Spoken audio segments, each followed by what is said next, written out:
pleasure to welcome you to the first Smart Semiotics webinar on the ideology of colors. First of all, I would like to thank you, Professor Paul Bostiak, for arranging all the series of webinar, and to Zbigniew Wrodzka, managing editor of Semiotics, for his technical support.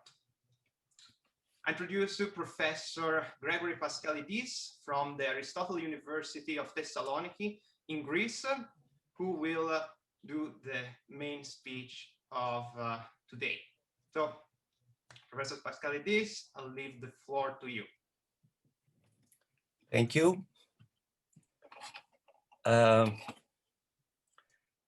Let me share screen with you my presentation.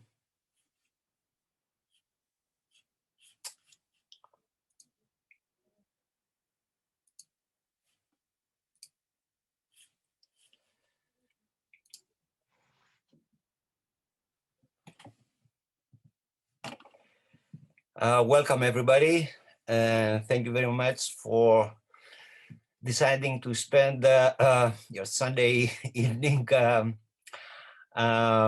with this in the company of Smart Semiotics.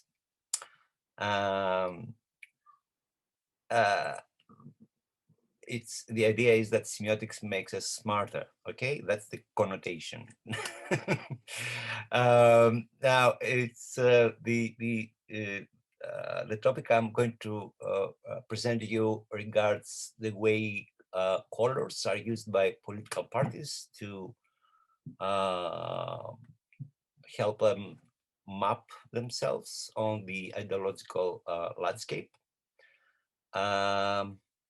I find Rico Sakinen's painting, very recent one, very useful, just to kickstart thinking about political colors. He has thought of a wonderful multicolored palette of different political colors. So I think it's a nice way to engage your curiosity about what we're going to talk about. Now, my presentation, as I said, concerns political colors, ideological colors, more specifically the semiotic logic that governs the how parties choose their colors to indicate their ideological identity. It is based on material which is going to be published in a book form, hopefully in a few months, in Bloomsbury's Advances in Semiotics series, edited by Paul Boisac. In fact, I'm grateful to him both for the idea of turning this research into a book, as well as for inviting me to open the Smart Semiotics webinar series. If it wasn't for his encouragement, I think I would be still struggling to give shape to this huge research. This project began a few years ago in 2017. And in its first 2-year stage, it concerned studying the use of color by social movements in the 20th century, starting from the suffragette movement at the beginning of the 20th century, until more recent cases like the LGBT's rainbow flag and, of course, the color revolutions. But it only sort of grew to become a fully fledged project when I turned more recently to the study of how new European right political parties use political color, which is quite unconventional on many occasions. So One might say that I proceeded in a rather unorthodox manner, moving from the margins to the center, so to speak. And perhaps you will agree that on many occasions, research proceeds in such unorthodox ways, in other words, starting from anomalies or from innovations and moving towards the mainstream. Just a brief overview of some of my basic theoretical starting points. What we can call contemporary scholarship in the cultural meaning of color, I think it is a field of research that has really been opened up by the work of John Cage, the art historian, with two books that he published during the 90s. That was quite a crucial contribution. And subsequently, of course, with the hugely important work developed by the medievalist Michel Pastoureau, who has devoted a series of works on the cultural meanings of color, devoting, in fact, monographs on specific colors. With specific regard to the semiotic approach to color, we have, of course, a series of studies, but they tend to be to focus on mainly on questions of vocabulary. I single out two books that I think are very crucial for at least my purposes and for the semiotic research in color. The earlier one is by Karen Cerullo, Identity Designs, which is a fascinating study of how national flags are constructed. She focuses on the syntax of national flags. And of course, the basic study in the semiotics of color currently is Theo van Leeuwen's The Language of Color, a watershed study that in a sense offers a very systematic approach and effectively can help us approach this research field in a much more sustained and effective manner. In a nutshell, the social semiotic approach, as developed by Theo van Leeuwen, and in some articles also with the cooperation of Gunnar Gress, is this basic idea that we cannot possibly have a general theory or general semiotic, in other words, a general grammar or whatever we want to call it, of color. What we can possibly have is a range of different specific grammars of color which concern specific contexts defined historically, geographically, and of course, always having to do with specific areas of social activity, of social action, of social life. So in this, given this, what I will be dealing with is, in a sense, what we can call a specialized semiotics, the semiotics of political color. In investigating political ideological color, the first thing we have to we notice is the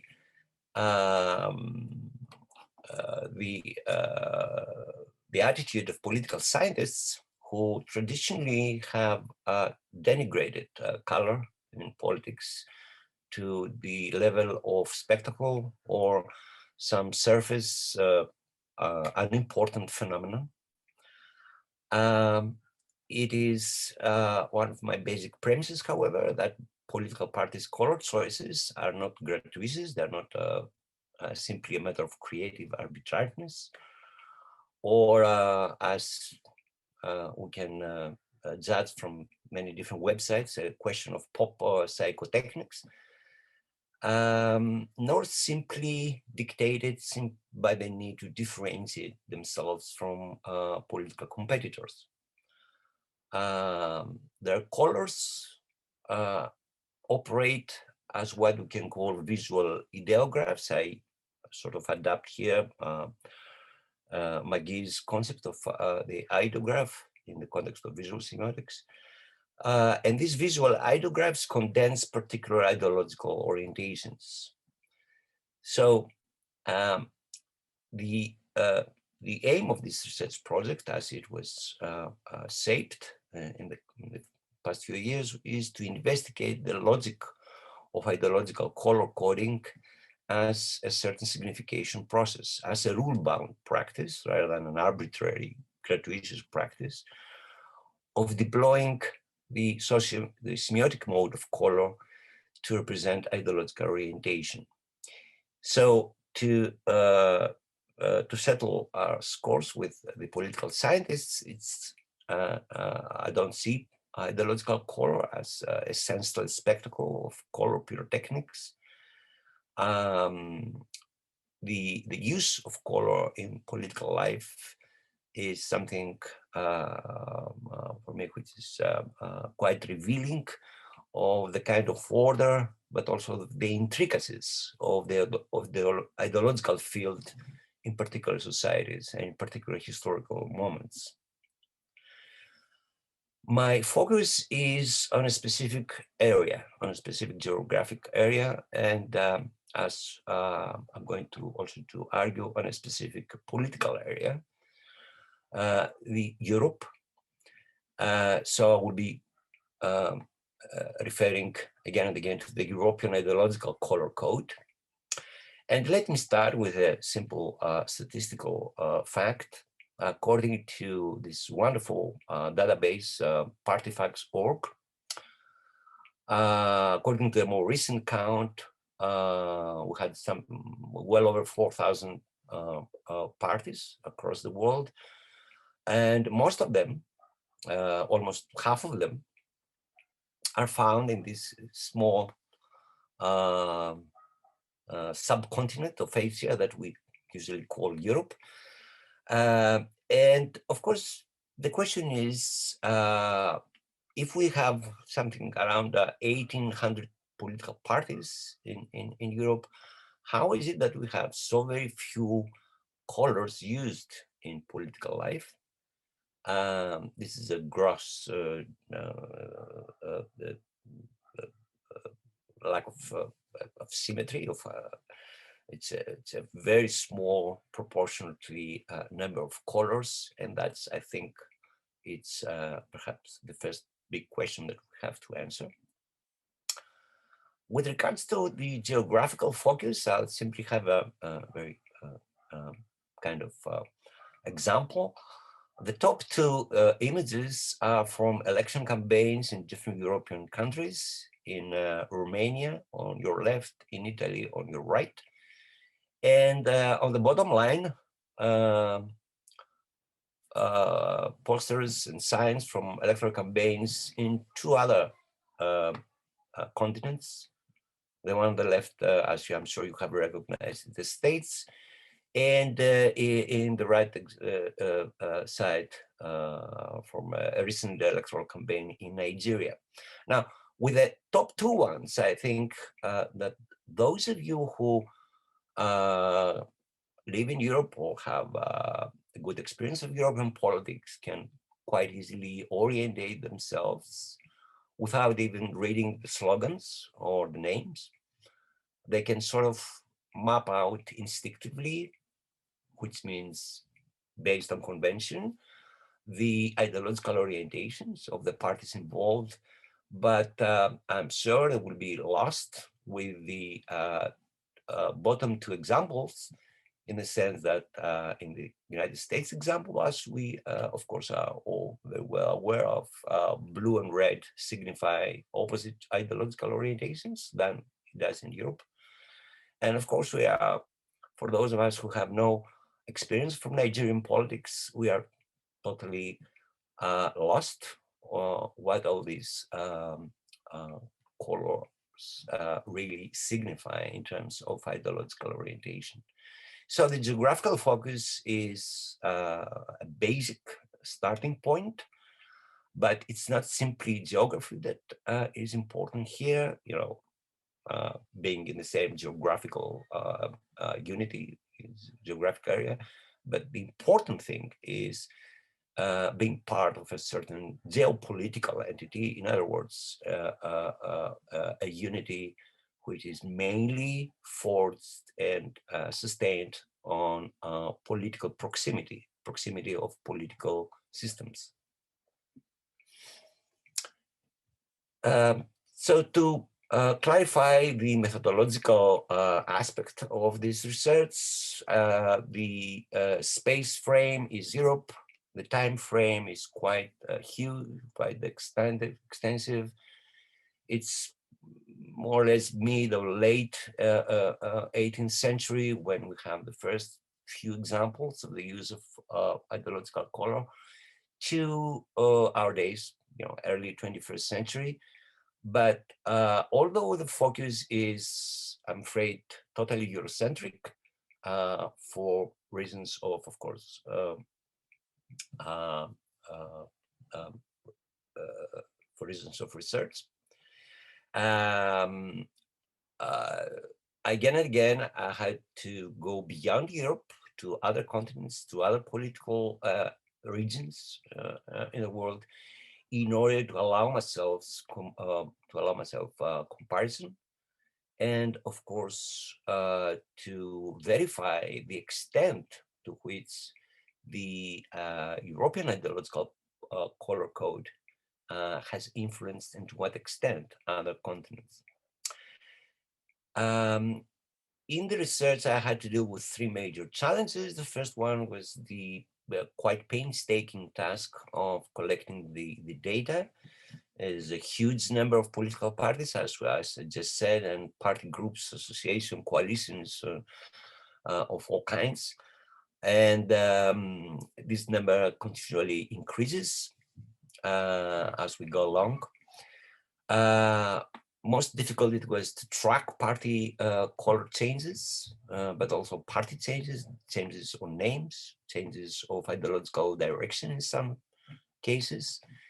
And ironically, it was quite difficult on many occasions to determine the ideological color.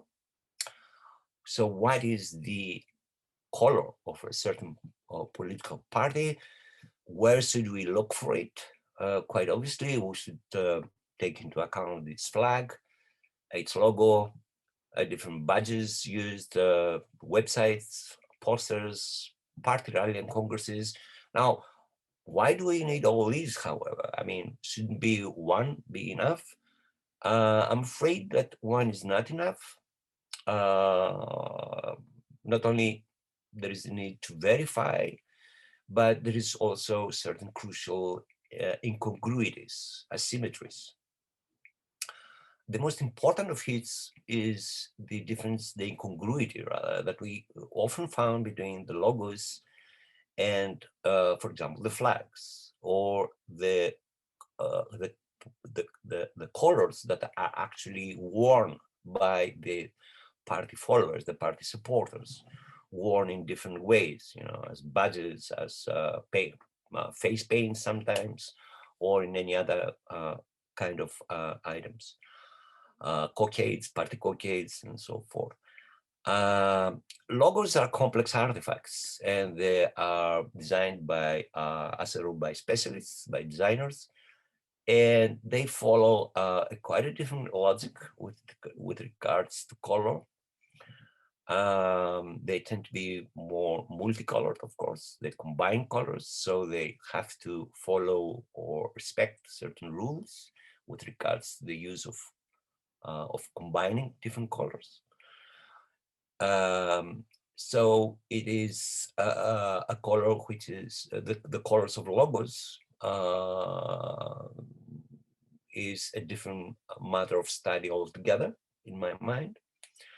And again and again, we will find this incongruity between the colors presented in the logo, in the party logo, and the color, the real color of the party, as it is demonstrated in other aspects. For example, in its flags, as I said, in the colors worn by the followers.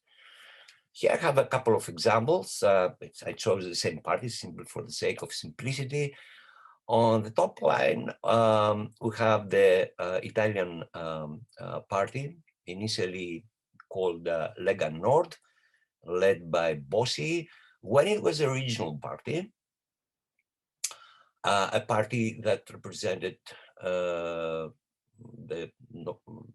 was active in the North Italy. And in order to remind those of you who are not very familiar with Italian politics, its basic agenda was to the autonomy of the northern Italy as a separate country called Padania. So in the early days of Lega Nord, you see the logo is has a white field. It's the blue color predominates, and you have the so-called sun of the Alps in green. So what is the color? I mean, we cannot possibly deduce with certainty from the logo the color of the party. But when we go to the colors worn by the supporters in the rallies and demonstrations and so forth, we have no hesitation to determine that it's the green. So what was a rather marginally marginal color on the logo, and sort of sidestepped by the rest of the composition, appears to be an indication of the just a hint of what the actual color is. To make a short parenthesis, I deliberately chose the second photograph to include the Italian version of an Indian. I'm sure it will create some interesting associations with the Indians that we saw recently on the Capitol in the States. So, so that was the color you see of the Padania, of the future, new kind of new state of Padania. Subsequently, the party changed. It became a mainstream party. It became a national party. It entered national politics. It created a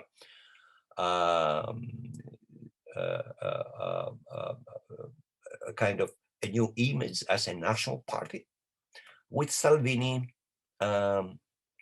as its leader. And in order to acquire a national audience, a national support, of course, it had to drop the hint of Padania. It had to stop being a strictly speaking regionalist party. So green is out, along with the sun of the Alps is out. The blue stays and the white field remains. But can you decide, looking at the bottom two photographs, quite recent, from Salvini's latest electoral campaign, what is the real color? Is it blue or white? The white, to explain the white field in both logos, comes from the regional flag of Lombardia. So it connects with the regional identity of the party, its original establishment as a regional party. And in fact, the bottom right photo comes from a rally in Lombardia. So quite obviously, it's the Lombardian white flags that predominate in the event. Salvini addressing his supporters on the bottom left photo comes from a speech he gave to southern Italy. So we don't see any white dominant there. We see blue, a color which is a catch-all color. It doesn't really, in the Italian context, it's not really an ideological color that is very strongly identifiable with the right wing. It's a catch-all color. So it's politically more or less neutral. So it's perfect if you want to develop your party in a direction of a catch-all party, in other words, to address different audiences in different areas of Italy. We still have a dilemma. What is the color of Lega? And it seems that there is no strong commitment to decide which color they're going to adopt, precisely because they're still in these transitional states of moving from a regional party to a national party. And until this transformation is completed, if ever, I think this hesitation, this ambivalence is going to continue. In fact, before using the blue for a couple of months, Salvini used the purple, but he finally settled for blue.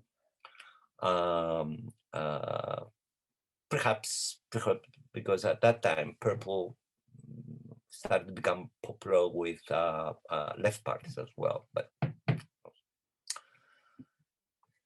so let me return to the basic historical outline of the findings of the research. I'm going simply to summarize it. On the basis of the findings, I identify three basic stages in the historical development of this ideological color code. A long drawn out stage of the emergence of this code. There are many different episodes, very interesting episodes, but the crucial period in this emergence period starts from just before we enter the 20th century, 1880s. And it includes, of course, this highly ideologically laden period of the interwar period. That was a formative period for the ideological color coding. But the consolidation of the ideological color code in Europe is a fact that takes place in the post-war period. And in the first 3 or 4 decades after for post-war is the period during which this code is established, is clarified, it becomes conventionalized, in other words. And I isolate here two crucial events. The first, the earliest one in 1947, the official adoption of yellow by the Liberal Party, initially in Germany and subsequently in other liberal parties as well.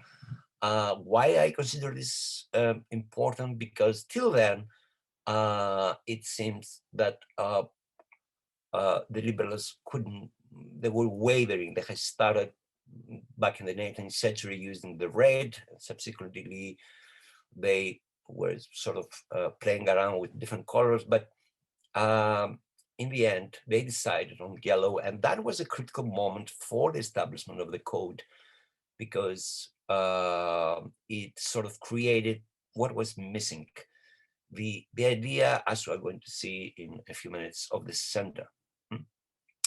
We had until then an idea about the poles or the basic antagonists, if you will, but we didn't have an idea about what color would be the intermediate, if you like, ideological space. So the second important factor in this period, in the consolidation period, was the Cold War context that reinforced the left-right polarity. And finally, to say just a couple of words about the last states. The last states is a stage where the code is at the same time confirmed and diffused, but at the same time it experiences an important degree of diversification. Lots of challenges, if you like, to the code. The countries of the ex-socialist countries of Eastern Europe are a wonderful testing ground of the ideological code because we have many opportunities there to test the force, the strength of the code. And it is true that on many occasions we have this verification, but we also have certain aberrations. A major challenge to the code was the emergence of the new European right, combining all these Eurosceptic, populist, and mostly ultra-right parties. Where on occasion we had the adoption of new colors which were beyond, if you like, the political color palette until that time. But finally, the most important perhaps challenge to the code comes from a more general kind of political development in the post-Cold War era, which is a significant degree of ideologization. In other words, we have the left-right polarity to be weakened. We have a series of important ideological realignments, and we have a much more complex, as we're going to see, landscape. The formative factors for the emergence and establishment, final establishment of the code were at the beginning the rise of national colors. National colors was a 19th century invention, if you like, in the context of the emergence of different European nationalist movements. And the national color template, so to speak, was extremely important for the development of ideological colors. On many occasions, when we are researching political colors, we will find practices, behaviors, attitudes, rituals that are directly imported from the field of how we use national colors. And as we are going to see, national colors themselves were at some point used and still are used as ideological colors. The second point is what I have mentioned earlier, the fact that we have in Europe a distinctive political geography. We have a large number of national states in close interaction, and we have a very high degree of diffusion of political ideas and institutions. So we have the development of a more or less convergent political culture, and I think that was the fundamental precondition for the emergence and establishment of this common ideological color code. Mass politics is the major, perhaps, social political development that made ideological color, in a sense, important. We have with the gradual development of literacy, suffrage, political parties, of course, all these are different aspects of the mass politics phenomenon, which explodes towards the end of the 19th century, at the beginning of the 20th century, and shapes consequently the whole modern political history in Europe. The ideologization of political life, as he calls it, it's a very important thesis by Marcel Gosset, is, I think, a crucial point in our discussion, our investigation of ideological color coding. By that, Marcel Gosset means the formation of fully fledged worldviews, ideological worldviews, which explain just about everything, including history and the future, and deal with all aspects of life. It's what we commonly call totalizing thought systems. And I think this development that I'm trying to investigate is connected very much with this ideologization process. Finally, the establishment of the code is indebted to the creation of political internationals. You all know that the first example is, of course, the Socialist International, mid 19th century, but consequently other political ideologies, other parties, other groups of parties took the initiative to create political internationals, most of them in the post-war period. And of course, we have also the formative influence in the last few decades of the European Parliament party groups, which in a sense cultivate their own color codes. So to go to the heart of the matter, and this is of course a very simplified version of the findings. By the mid 20th century, the basic European ideological color code is represented, is visually represented in a sense in an isomorphic relationship with what we tended to describe verbally as ideological space, as in other words, as a single axis of right and left, with all other political tendencies, in a sense, located across different points across this single axis. So verbally, we sort of visualized political space in terms of this single axis spectrum. And this is what we have done, in effect, also visually, with the establishment of the, as I said, of liberalism, as occupying the center, and with the adoption of yellow for liberalism. In a sense, we created a kind of an isomorphic political color structure with what we were talking about also on a verbal level of description, and in effect with the visual light spectrum. It is as if the major three political ideologies of the time occupied the three primary colors. In other words, the strongest, the clearest, the most highly defined, and it has a certain geometric beauty and charm, all this.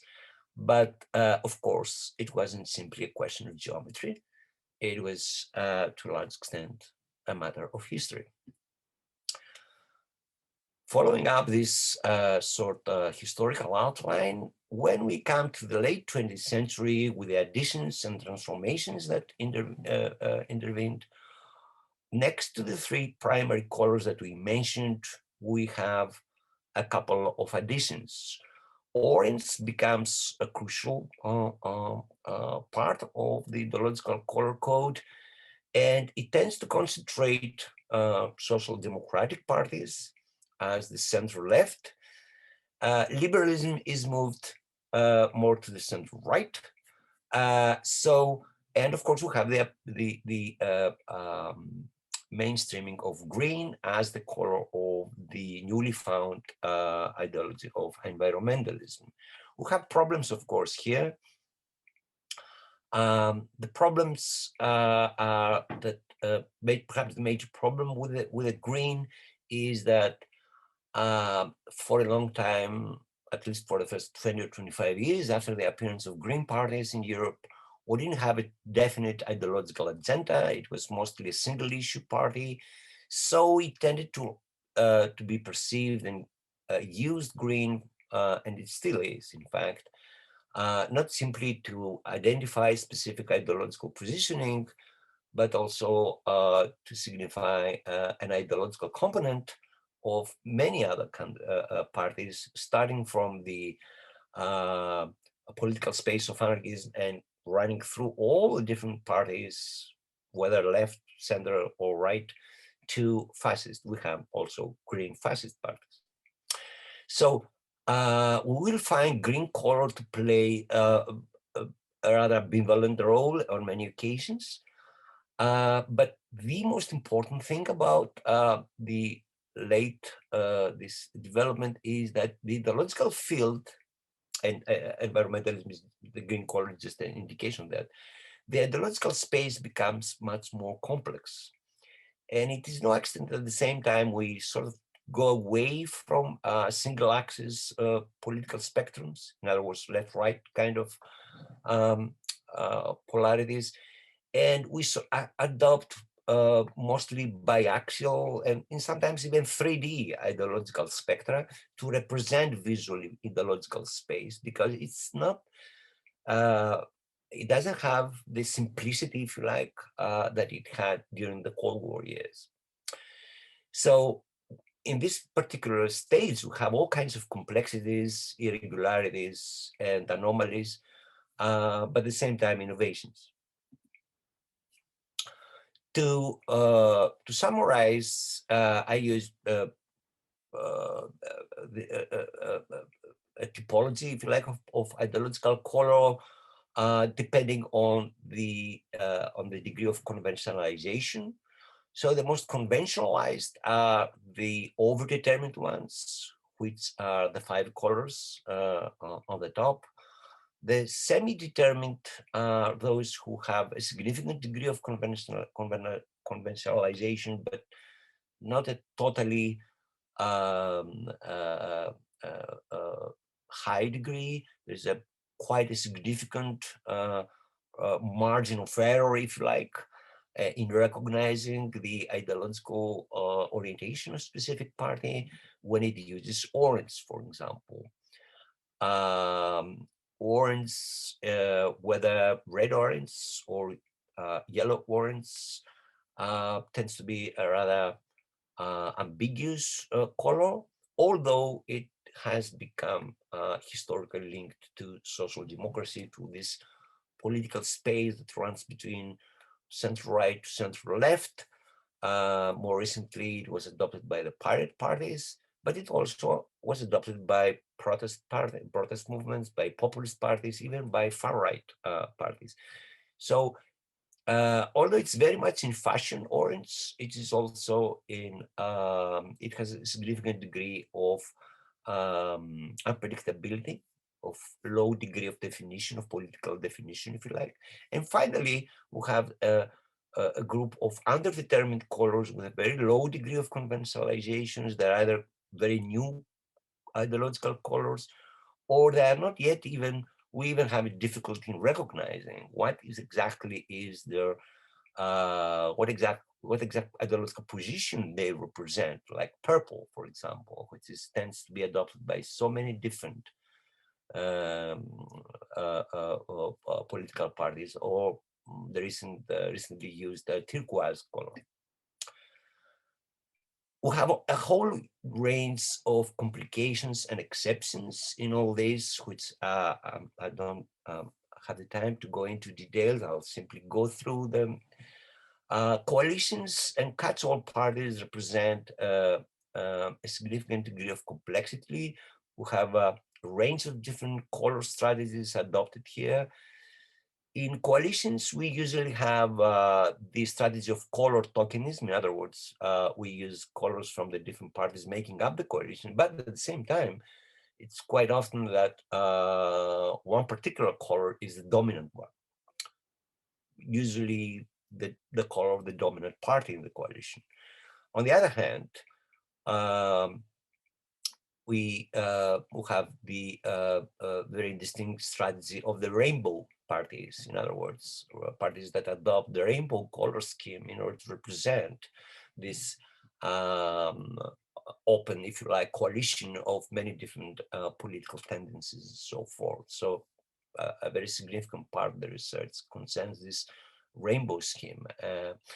But catch-all parties, again, represent another issue. Catch-all parties are the parties which try to draw support from many different social groups. So in a sense, they have to be to use some sort of or effective color strategy.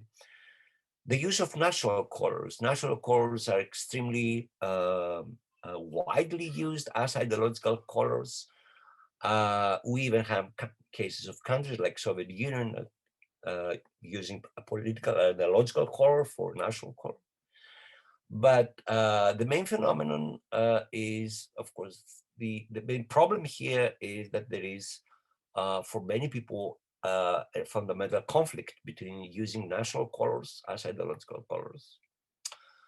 But at the same time, a very widespread practice, particularly among right-wing parties, but not only right-wing parties, to use national colors as their colors. And of course, you have another category of political parties which approach color not in the context of the ideological color code, precisely because they don't have an ideology. They have an agenda, but they don't have an ideology.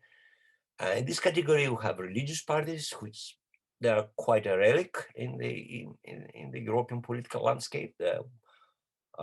Very few exist, continue to operate, but they used to be important in the early 20th century decades. They have a huge variety of regional and ethnic minority parties. Their color choices tend to reflect cultural characteristics, cultural identity, or cultural history, cultural heritage. So again, their color choices are dictated by different criteria. They don't have to conform to the ideological color code. And of course, single issue parties, which as a rule, again, tend to be quite free in their color choices, precisely because they are not concerned to map themselves on the ideological landscape. Here I have a couple of examples of problems that we have, or issues that we have with coalitions and catch-all parties. On the top, we have the logo and one photo relating to the Portuguese left-wing coalition, Unitary Democratic Coalition. It's a coalition of the old communist. Yep, finishing. It's a coalition of the Portuguese Communist Party and the Greens. But strangely enough, they decided that they should drop their colors and adopt blue. So on this picture from a recent rally, we have some remaining, if you like, memories from the old colors, but the dominant color is blue. And on the bottom line, we have an example from a typical catch-all party, Fine Gael from Ireland, where the logo, and you see here how logos can be quite different from ideological color. Logos are deliberately made according to the rainbow kind of color scheme.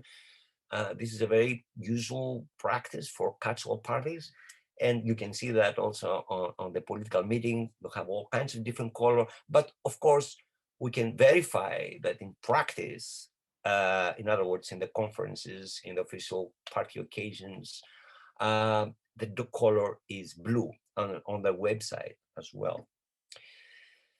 So to conclude,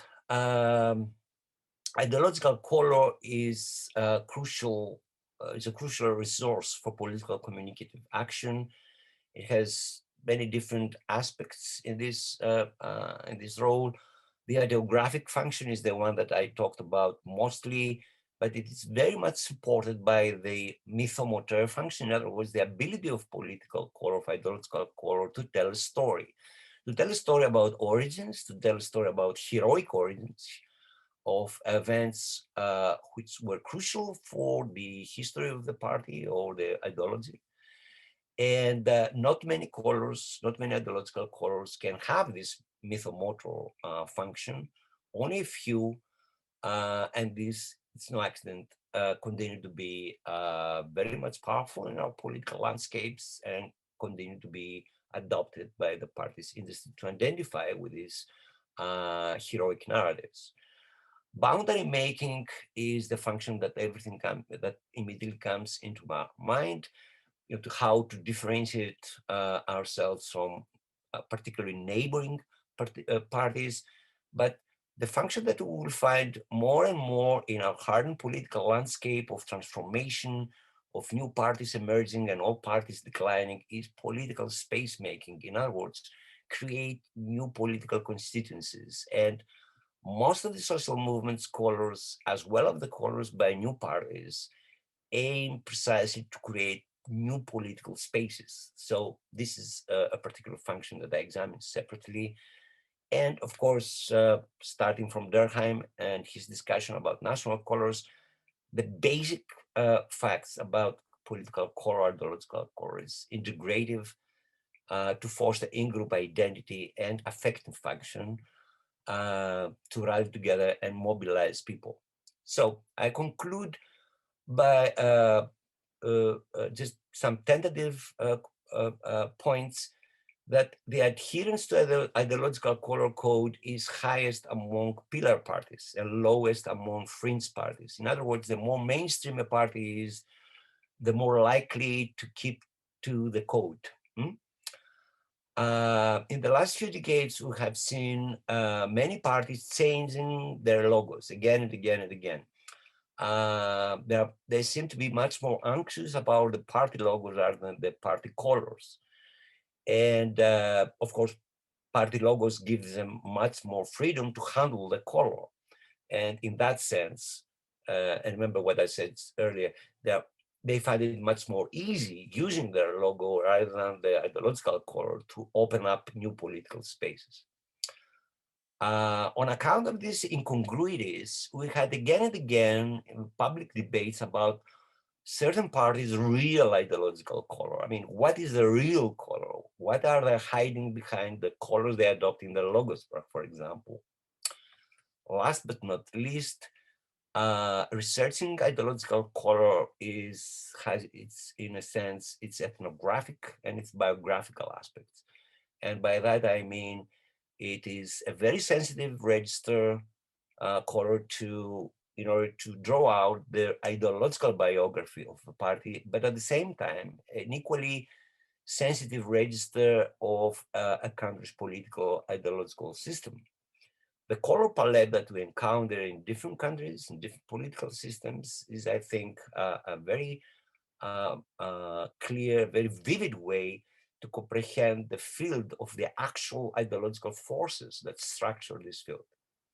Thank you very much, and forgive me for taking up more of the time allotted, I'm afraid.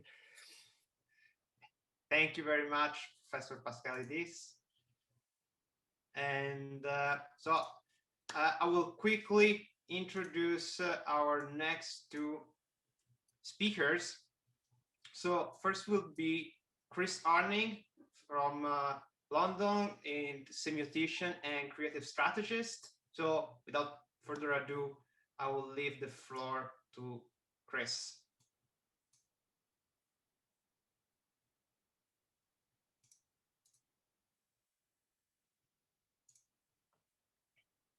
Chris, your microphone is mute.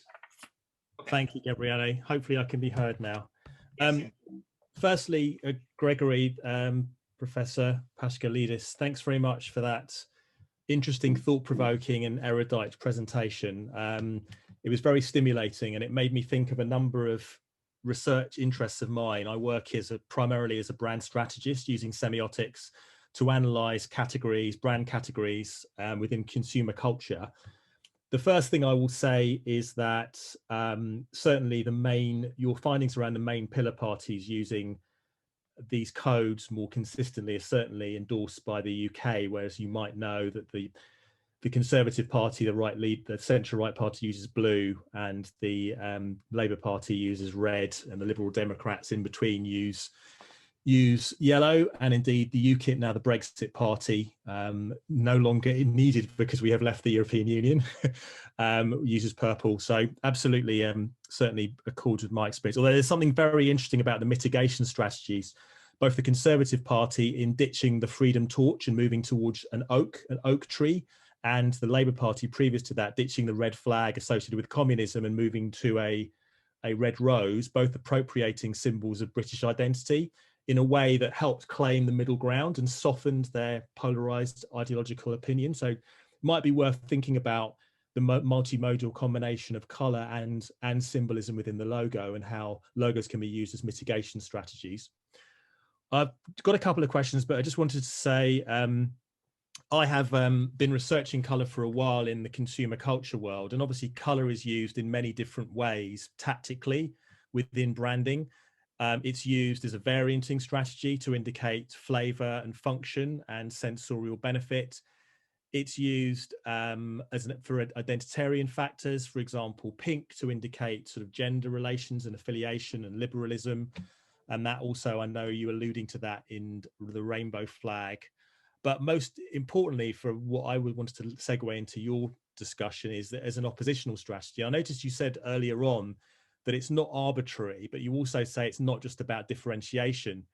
And one thing I'm curious about is, again, thinking about Brexit, one of the most important aspects of the Brexit campaign back in 2016 was the use of this red bus by Boris Johnson, our now Prime Minister, in the Leave campaign, in order to indicate how much money we were giving to the European Union and how we could fund the NHS.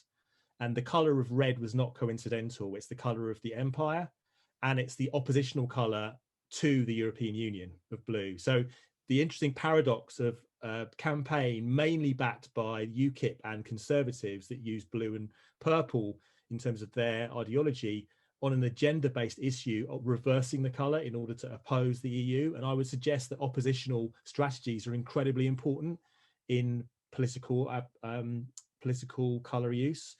The other example I would cite was that of the Hong Kong protests. So a student of mine wrote a lot about that in her dissertation.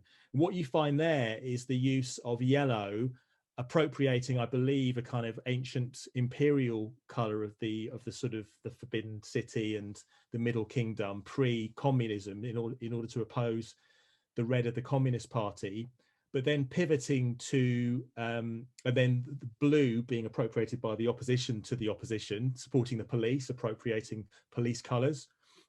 And then they pivoted in a later protest to use of pink and black being the oppositional colors, and very much based not so much on what's inherent about the color, but about opposing the opposition in a kind of agenda-based campaign. So I just wondered, are you going to be taking oppositional strategies into consideration in developing your research?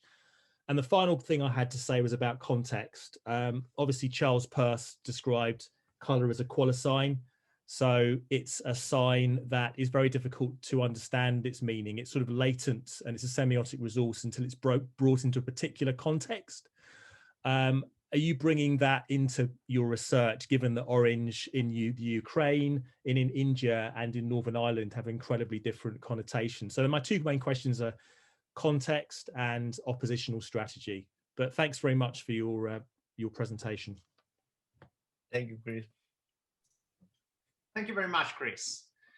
So next, we're going to introduce our third speaker, Abhishek Rajgor, architect and designer connecting from Toronto. And before, I would like to remind our attendees that we're going to have very little time for questions. You're free to write in chat for any of our panelists, and we'll hopefully answer as much as we can. We're just going to have really a few minutes each, but Professor Paschalidis is going to give a standard course with 1 hour for questions. So if you want to interact more regarding this topic, we're going to announce later on the date for the lecture. So if you have something, please, you can write it in chat and we'll see what we can answer later on. So Abhishek, please. Thank you, Gabriel. And thank you, Professor Paschalidis, for the in-depth and exhaustive presentation, which, it gave a great insight, especially on how you are kind of breaking down the spectrum of these colors. That kind of reminds me, because I'm an architectural designer, and we have to, apart from forms and functions, the color, the visuals make a lot of difference. And I also have been part of a political campaign in when I was in India. So I can pretty much relate to what you mentioned in the presentation overall. And in the Indian context, we have always been, as you are aware of the Indian flag, it has the saffron and the green and the white. So since we got independence in 60, 70 years, we have always been governed by these 2 or 3 colors, which is the saffron, white, or green. Of lately, you must have been seen in the news, the saffron, the orange is more in the news because they have that party is in power right now. However, now since a couple of years, there is an emergence of a new party which has come up with the color blue. This color was never seen before. This was never seen before in the political landscape, and they have brought the fresh ideas, the fresh sort of means to connect with the people, and they brand themselves as Common Man Party. So that's how they connected. They have come up with a new set of governing principles, new set of rules for themselves, and ideology, creating a third perspective which was not familiar before. So, and they have not really stuck to any of the 2 or 3 factions in ideologies of India, but they are center right, and they are growing so fast and giving a new perspective to what it is. So I think pretty much to what you mentioned, that many parties, like the party in Portugal, they shun the red color to go on with the blue, and then that kind of I don't know the result, but you can give more about it, whether it kind of played beneficial to them to. So, but here in India, we can definitely see that people need that change over time. The younger generation needs that change, and I think the colors do matter to give that change. So yeah, thank you guys once again. Thank you, Chris, and thank you, Gregory. Thank you for the great presentation. Fantastic. Thank you very much to all the panelists here. And I can see so we have very, very little time, but I see there is just one question as it stands. And so I don't know if Professor Paschalidis can quickly answer. Yeah. Let me begin by saying just a few words about the issues raised by our discussants, Chris and Abhishek. I think Boris Johnson move to choose the red was brilliant, and yeah, it's remarkable what you can do with color. How you can, I mean,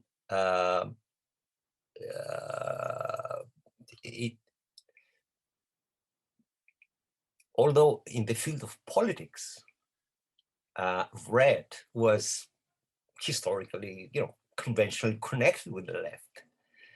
It brought back the empire colors. In the same way that, well, forgive me the analogy, but I'm not suggesting any that they are the same thing, of course. Please don't misunderstand me. It's how Hitler resymbolized red, which was the German Empire's red. So by bringing back another register, so to speak, another category of connotations, it was a master stroke. At the same time, he had, if you like, a very powerful response to the pro-European, let's say, bloc, and at the same time, a very powerful set of connotations for the supporters of the Brexit issue. A very powerful scenario of identification with the Empire Red. So it's brilliant if you think about it. It's a masterstroke. And with regards to the Hong Kong yellow, by going through all the different color revolutions, because in my mind, it is a very crucial chapter in the color revolutions, the Hong Kong yellow.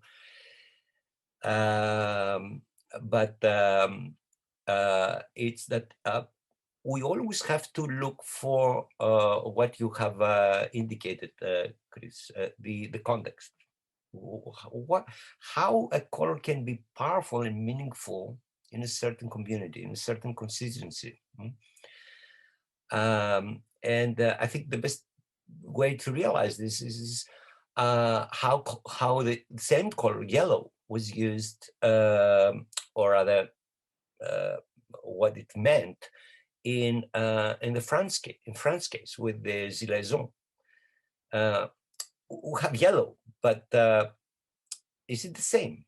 Well, the same color, or quite obviously, but I think the political connotations, the ideological connotations are very different, and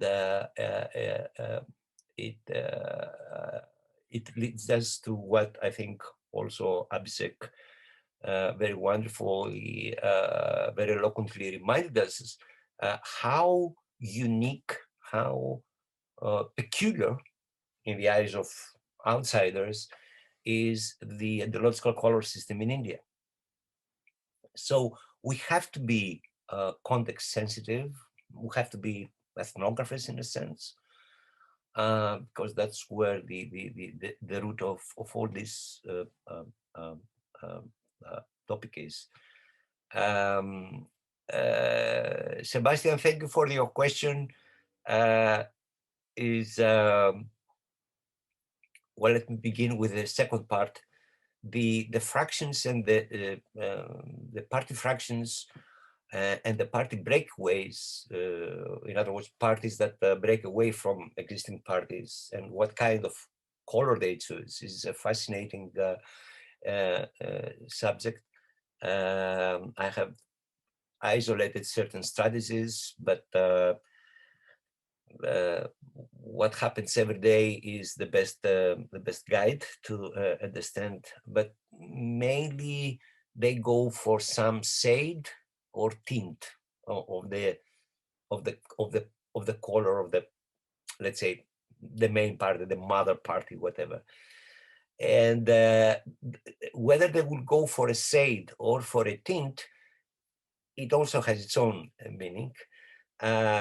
If they go for a shade, it means usually that they go for a more strong version of the original ideological orientation of the party.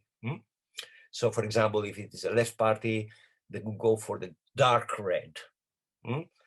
So that means we are more real communists or socialists or whatever than the ones that we are breaking away from, or the ones we have a special fraction within the party.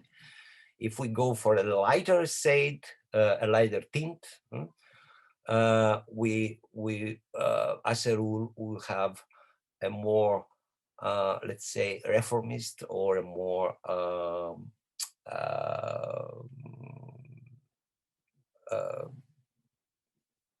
center-leaning variety.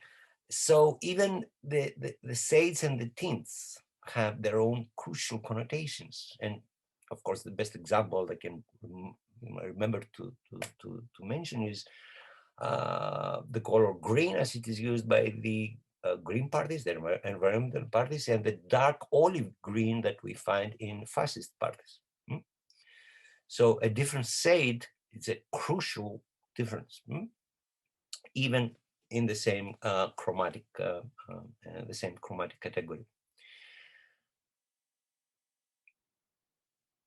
I think the second question by Hamsini Sivakumar has to be answered by Abhishek, because it concerns India and I'm not an expert of India. Yes, it very well points out that the colors that are used are not that concerned with left and right ideologies, but they have they are. It says that it's the other identity assertion and the ideology arising therefore, which has got to do more with religion and other factors as well, like green. Many socialist parties also choose to go green rather than red, because the communists will go for red. So the green also is used by many regional parties. Similarly, blue is used by the Dalit parties, which represent a particular segment of people in India. And these form very important in the. Yes, it's not a question, it's an additional comment. So it's correct. What Hamsini wants to mention is that it's these kind of represent a very regional perspective, and they have been there since years. But in the national landscape of politics, the colors have been dominating is the saffron, and the other party which uses the white and the green, and it's sort of that. But right now it's all over. The saffron, the orange is all over in the national landscape, and that pretty much has come to a point where people want change, and people may bring about change, because it's a wave. As I've said before, it's a wave, and the colors have to change. They will kind of modify, or come up in a different form.